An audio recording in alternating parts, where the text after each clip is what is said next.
Salvatierra de los Barros es cuna de la alfarería, una tradición que perdura desde hace siglos en esta localidad pacense.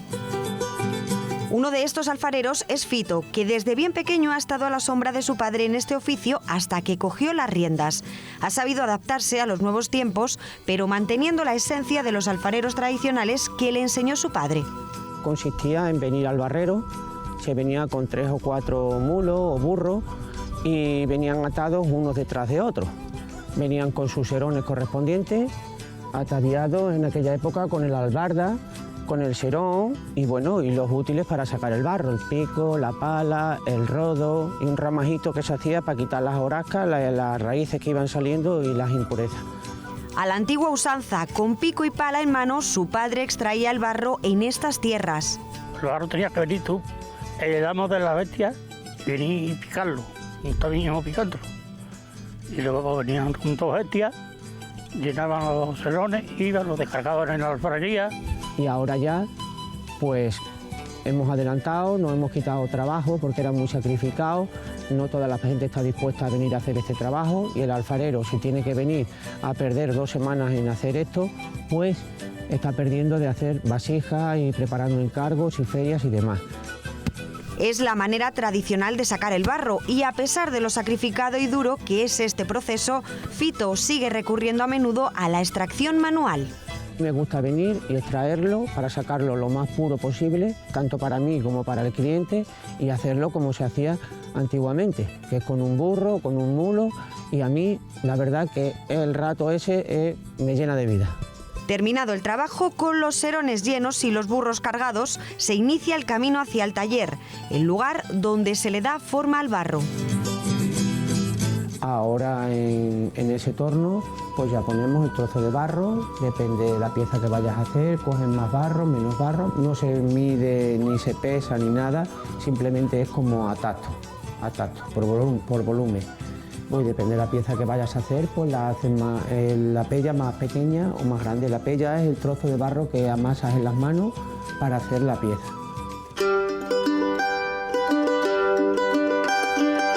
Con sus manos, alfareros como Fito hacen auténticas obras de arte, vasijas, cántaros, cerdos o los preciados botijos. Una vez las piezas salen del torno, se dejan secar durante horas y aquí era el momento donde comenzaba el turno de artesanas como Fernanda. Se deja que se ponga un poquito más duro para poderle poner los gobiernos, esto se llama gobernar, el piche y la boca. Y luego ya el alfarero le pone el asa. Se deja, por ejemplo, de hoy para mañana. Y cuando está lo suficientemente duro, se tinta, que no es otra cosa que introducir la pieza en barro diluido con agua para que coja un color más rojizo y se aprecien mejor los dibujos del bruñido. Y mientras más durito se bruña, sin ser pasado de rosca, pues se queda muy brilloso y muy bonito, porque si los pones un poquito más duro, no se queda bien bruñido, le salen como unos piojinos blancos. Y entonces tiene que tener un punto para cada cosa. Con apenas 8 años empezó a bruñir y como en todo, en el proceso del bruñido también ha habido cambios. Se bruñía antes con una piedra del río, fina, estupendamente, pero había que mojarla en la boca, cada vez que hacías una cosa, a la boca, y con esa salivilla pues se hacía el brillito de los dibujos que le fueras a hacer. Para hacer esos dibujos en la cerámica ahora se usan objetos de plástico. El proceso continúa dejando secar la pieza muy bien antes de cocerla en el horno. Porque si los metes que no estén bien secos, no cuentes con ellos, porque antes se echaban los leños. El leño gordo, el leñino chico de vez en cuando, y se iban a poco poniendo la temperatura. Pero ahora con estos del gas, pues si le das una mijina más, se rajan. Como ese, son muchos los conocimientos que han pasado de generación en generación. Primero fueron los abuelos de Fito, después sus padres, y con la vista puesta en el futuro, este vecino de Salvatierra quiere que algún día su hija también haga sus pinitos en el mundo de la alfarería y llevar el nombre de su pueblo impregnado en el barro.